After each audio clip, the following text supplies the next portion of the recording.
Bahujan Samaj party में कई अहम पदों पर रहे कालीचरण डकोरिया ने हाथी का साथ छोड़कर समाजवादी पार्टी का दामन थाम लिया है। समाजवादी पार्टी सरकार में मंत्री रहे दयाराम प्रजापति ने कालीचरण डकोरिया के निवास पर आकर फूल माला और सेहरा पहनाकर पार्टी में स्वागत सम्मान किया। सपा के वरिष्ठ नेता दयाराम प्रजापति ने कालीचरण डकोरिया का स्वागत सम्मान कर कहा कि समाजवादी पार्टी के मुखिया अखिलेश यादव पीडीए को मजबूत करने के लिए संकल्पित है। सपा सरकार में प्रजापति समाज को सम्मान से नवाजा गया। दयाराम प्रजापति ने भाजपा पर हमला बोलते हुए कहा कि जब से प्रदेश और देश में भाजपा की सरकार आई है, देश की जनता को दबाने और बर्बाद करने का काम किया जा रहा है। जब उनकी अपनी कमजोरी छिपाने के लिए गिरते हैं। सच्चाई ये है कि आज पूरे उत्तर प्रदेश ने हिंदुस्तान, जब हिंदुस्तान गुलाम था 1947 में आज़ाद हुआ और 2014 के बाद जब से भारतीय जनता पार्टी की सरकार बनी है, ये देश फिर गुलाम हो गया। आज हमारे बोलने पे पाबंदी है, खाने पे पाबंदी है, आने जाने पे पाबंदी है, हर तरह से पाबंदी लगी है। आज जहाँ हिंदुत्व की बात करते हैं बीजेपी के लोग, क्या था, लोगों ने आपको इसलिए वोट दिया, आपको सरकार इसलिए लाए और आपने सोने की चिड़िया तो बनाए नहीं। आपने केवल 7 लाख रुपए तक जो लोग इनकम पैदा करेंगे, उससे उनको इनकम टैक्स से फ्री सुविधाएं उसके पैदा करेंगे। हम 30% इनकम टैक्स देंगे और इनकम टैक्स के बाद जो 70% जो आमदनी बचती है उस पर हम जीएसटी देंगे। आलू खरीदेंगे तो जीएसटी देंगे, आटा खरीदेंगे तो जीएसटी देंगे।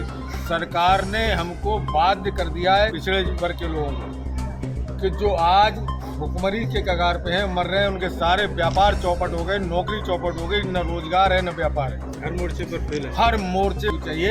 अगर तुम वास्तव में चाहते हो हिंदुस्तान सोने की चिड़िया बना, तो हिंदुस्तान में इनकम टैक्स जो दक्षिण विधानसभा क्षेत्र है और हम समझ रहे हैं कि पूरे उत्तर प्रदेश में बहुत कम ऐसी विधानसभाएं हैं जहां हमारी जाति का बहुत जबरदस्त।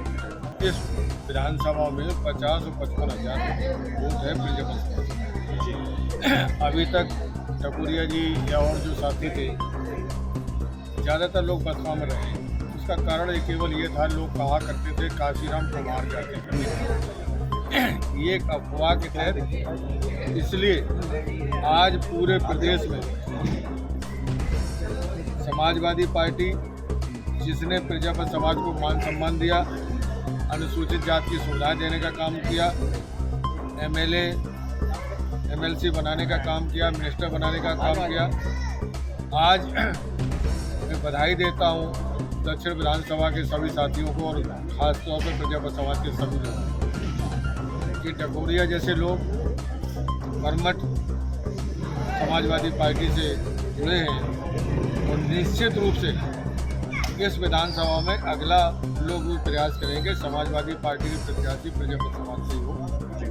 और ये प्रजा अभी तक तो हम लोग उस पर रह जाते थे पार्षद वगैरह, अब ऐसा नहीं चलेगा। असेंबली के लिए अब असेंबली की तैयारी हमने सबसे कह रखा है, आप लोग तैयारी करिए, हर कीमत पर एक। समाजवादी पार्टी में शामिल हुए बसपा के पूर्व नेता कालीचरण डकोरिया ने कहा कि बहुजन समाज पार्टी और उनके नेता समाज हित में कार्य नहीं कर रहे हैं। बसपा द्वारा समाज हित की बात न करने और पार्टियों के नेताओं की निष्क्रियता को देखते हुए घुटन का एहसास हो रहा था। सपा ने पिछड़ा वर्ग प्रकोष्ठ का प्रदेश सचिव की जिम्मेदारी से नवाजा है। इस जिम्मेदारी को ईमानदारी से निभाते हुए समाज हित में कार्य करूंगा और समाजवादी पार्टी के मुखिया अखिलेश यादव के पीडीए के संकल्प को मजबूत करने का काम किया जाएगा।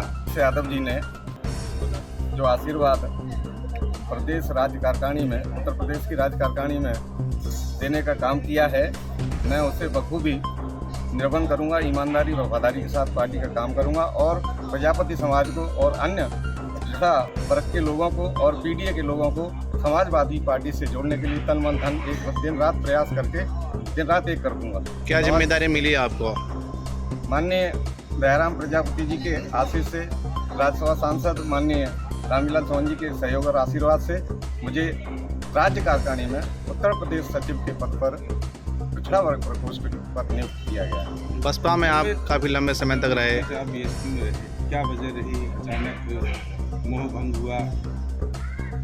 मैं आपको आऊँगा कि बहुजन समाज पार्टी जो मैं लगातार सन 1996 से जिम्मेदार पद पर रहा, कभी महानगर अध्यक्ष अलीगढ़ मंडल जब एक हुआ करता था, अब 2 हो गए हैं, उस समय भी मैंने मंडल की जिम्मेदारी निभाई और ईमानदारी से वहाँ भी काम किया मैंने।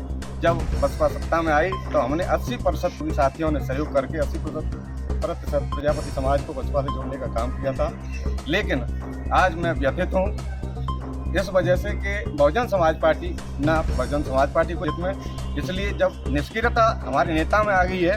बसपा छोड़कर जितने भी नेताओं ने दूसरी पार्टियों का दामन थामा, वे सभी आज गुमनामी के अंधेरों में बने हुए हैं। ना कोई बहुजन की लड़ाई लड़ रहा है, ना ही समाज की।